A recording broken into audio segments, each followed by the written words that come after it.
Good morning mga Black Diary. Day 2 po tayo ngayon sa pag-aabang kay nanay. Yung day 1 po hindi natin na nakita siya na nagbebenta. Ngayon day 2 po. Sana makita natin si nanay para matulungan natin. Naawa kasi ako sa kanya kasi sa pagbubuhat niya, pagbebenta ng mga gulay at saka sa paglalakad niya.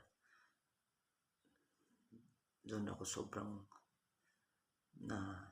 ramdaman ko talaga na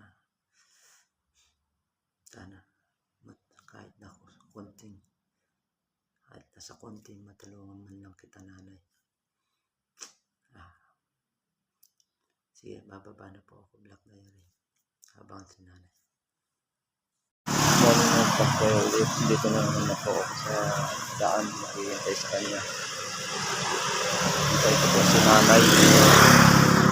Hintay ko po si nanay dito.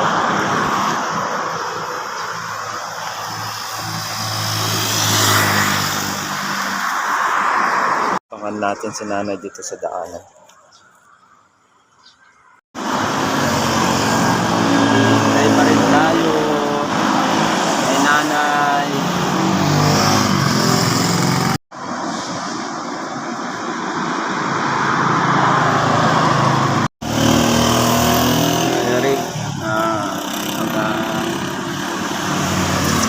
Wala na naman tayo mahintay kay nanay.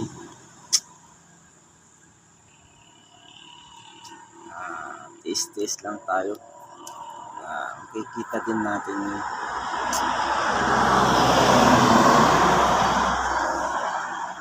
Pag wala pa ngayon,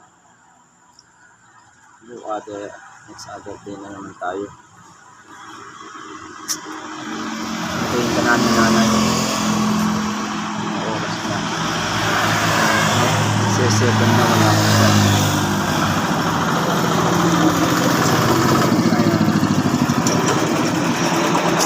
Ingat-ingat tayo palagi dyan kung saan ka man ngayon.